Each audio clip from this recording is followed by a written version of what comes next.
Well, it appears that the crazy last week and a half that the Southern California area has endured over the disappearance and the hiding and the murderous rampage of Chris Dorner has finally come to an end. It didn't come to an end, though, without a big fire, more gunshots, and, of course, the death of another deputy. A Yucaipa-based Riverside County deputy sheriff was killed yesterday by Dorner as he went down in a blaze of bullets. Let's hear the entire story, though, from ABC News. After an all-day standoff filled with shootouts and drama, the week-long international manhunt for Christopher Dorner ended overnight in a blazing inferno. Sources tell ABC News it all started shortly after noon when a maid called 911, saying she and another worker had been tied up and held hostage by Dorner in a resort cabin. Remarkably, just a few yards from where police had been holding press briefings for nearly a week. Shut down the freeway, possibly for the subject we've been looking for. This time in a shootout with two approaching sheriff's deputies. Dorner kills one and wounds another before once again fleeing. Then, less than an hour later, residents report the sound of gunfire at a nearby cabin. By 2 p.m., smoke is pouring out of the building, then flames. Shortly before 5, reports of a SWAT team approaching the fire in an armored vehicle and injecting gas into the cabin before reportedly peeling back the walls of that cabin like an onion. Just an incredible turn of events, and it was one of these events that we were able to listen to watch.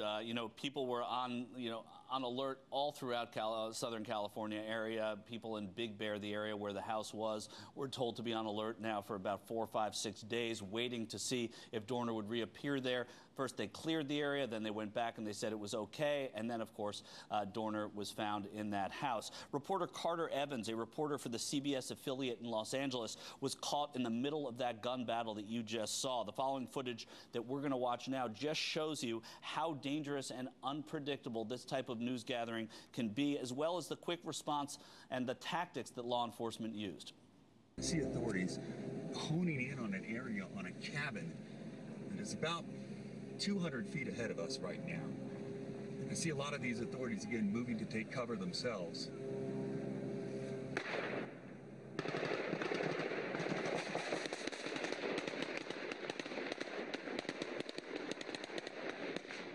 The sheriff's deputies in full-on fatigues with weapons drawn running towards us right now. We are down on the ground because this is a very fluid situation. We're staying here. We don't want to get caught in crossfire ourselves. Guys down!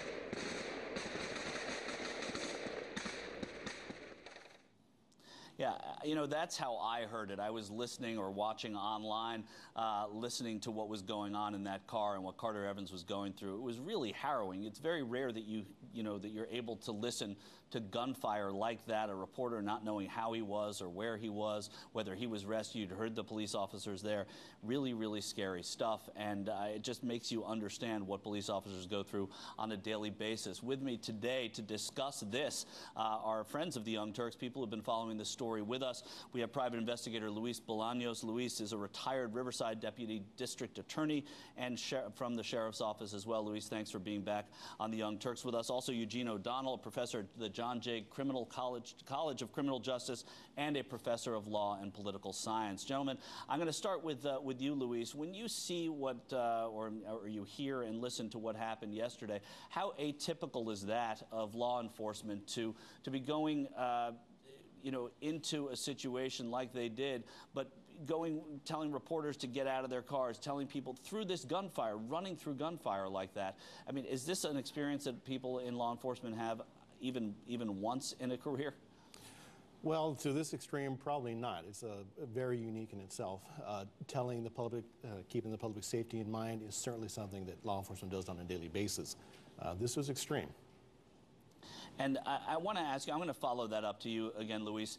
The way you're looking at a former colleague, I'm going to ask you this as a police officer. Do you think that the police officers that were going out there wanted to kill him or wanted to arrest him? I think they went out there keeping public safety in mind, number one. Knowing that killing him was definitely something that they would have to seriously consider. It was a definite possibility, but public safety number one. They're trained on a daily basis. They're not out there on manhunts with the thought of killing him and having that being the only resolution. He had every single option other than the one that he took, and Mr. Dorner chose to die in that fashion. Professor O'Donnell, when you see a series of events like we all witnessed, and when you see the tension that exists in a neighborhood, I mean, Big Bear is more than just a neighborhood, but in a part of California, when you witness that, as somebody who is involved in criminal justice and in criminology as well, what were you thinking that Dorner was going to do? I mean, did you predict how this was going to end? A lot of people thought it was going to end exactly the way it did. Well, there was evidence that he was a dead ender. He said in his manifesto basically he would not be taken alive. But, you know, there's also hope that he could be taken, arrested. But at some point, public safety was tremendously endangered. And there started to be an urgency with him moving around. He did come into contact with people that could be dead today. The body count could be higher.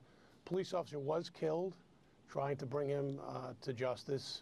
So, you know, it's a sad ending, but he chose the method, the mode, and the time of his death. And yeah, and it did seem, I guess, you know, that there was I predicted that was how it was going to end. It seemed like he was going, you know, in your profession, you called it a dead ender, and that makes all the sense in the world. It just seemed that was how this was going to end. And in a way, as sad as it is for so many of the people that work with that police officer and the family, it's unthinkable. But it could have been a lot worse, and I think the police there are to be credited. And when you see what happened, the police may have actually been involved in how it did end. Let's listen to this. This is audio. It's unconfirmed from a police scanner that where we hear officers talking about starting the fire at this Big Bear cabin. Tear that whole wall down, that door and that window. Make a big port window for me there. All right, Steve. We're gonna go forward with the plan with the burner. 7 burners deployed and we have a fire. Copy. 7 burners deployed and we have a fire. Guys, be ready on the number 4 side. We have fire in the front. He might come out the back. It sounded like 1 shot fired from inside the residence. Copy. 1 shot fired from inside the residence. Confirming you still want fire to roll in? Roll in and stage. Roll in and stage. I mean, this was an order, Luis Bolaños, that was coming from whoever it was that was overseeing this operation yesterday to actually go in there and start that fire. Tell us about an operation like that. Well, obviously Monday morning quarterback is a very comfortable seat to be in, but having been in those type of situations and listening to that audio tape numerous times, San Bernardino Sheriff's Department, Riverside County Sheriff's Department tactical teams are 2 of the highest trained, best trained SWAT teams in the nation. I absolutely agree with the decision they made, 150%. You have to keep in mind, of course, the manifesto speaks for himself, but Mr. Dorner actually acted out on a lot of those threats. He had some incredible high-powered weaponry with him and wasn't afraid to use it and was in fact in the middle of using it. And if you listen to that audio tape in there, also it backs up one of the other things that Mr. Dorner said he had with him was an RPG. They made reference to an RPG round being around. So having him have the capability of escaping that was just not an option. Their sunlight was running low, their options were running down. You have to remember, he could have fired automatic weapons into the air, and who knows where those things could have come down, a pray and spray type thing. Those officers out there that surrounded that perimeter, they may have had concealment, not necessarily cover. It was a very volatile, dangerous situation, and you didn't know the RPG round was coming your way. They made the right decision. Eugene O'Donnell, I want to ask you a little bit about, you know, we saw what we saw. It is unusual. What are the teachable moments? You're a professor. What are the teachable moments here from someone who's involved in criminology, someone who's involved in teaching justice? What are the teachable moments that we get out of this whole Dorner affair? I honestly think the cops, as far as we can tell, and you know, you always got to wait, and hopefully there'll be a full investigation. But I think the cops did a wonderful job in a terrible set of circumstances. I think they exercised reasonable restraint. This has been likened to an act of domestic terrorism. I guess the great shame of this is that by this ending, Dorner gets what he wants, which maybe is some sort of martyrdom. Maybe there's a fringe element that will see him as some sort of victim. But certainly law enforcement, we lost a police officer in the process of trying to administer civilian justice to a person. But you know, in the end, there was no further way to allow this to play out. There was too many people endangered. I do think there is an opportunity here to dwell on, without accrediting or without elevating Mr. Dorner, there are serious issues that have come to the fore about the internal issues that take place in policing.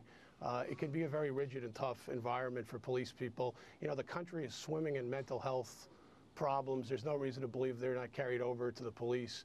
I also think there's really serious questions now about how somebody like this can get into a police force. You know, in New York City, we had a guy who was a cannibal, apparently getting into the police profession. You know, when we talk about gun control, this makes it a little perverse when you're hiring people, giving them access to weapons who are so fundamentally unsuited. So I would be wondering how he could get through the training, the psychological, and what kind of evaluative process there was, you know, supervision. Was this spottable at some earlier point? That's such a compelling point. Yeah, you know, this does bring up so many issues. The shame, obviously, is that it had to get to this point in order to talk about those issues, because it didn't have to get to that point. Luis Bolaños, you were at a funeral today of a former colleague, and you probably saw a lot of very sad friends. We thank you for taking the time to join us here at the Young Turks, and we thank you, too, Eugene O'Donnell. Eugene, your accent, I'm from New York. It makes me homesick, so I was really happy to be talking to you, but unfortunately it's cold about here, this. Michael. All right, okay, then I'm happy where I am. I'm happy where I am. But just hearing you say it that way was nice. So thanks again, gentlemen. When we come back, though, we go back to politics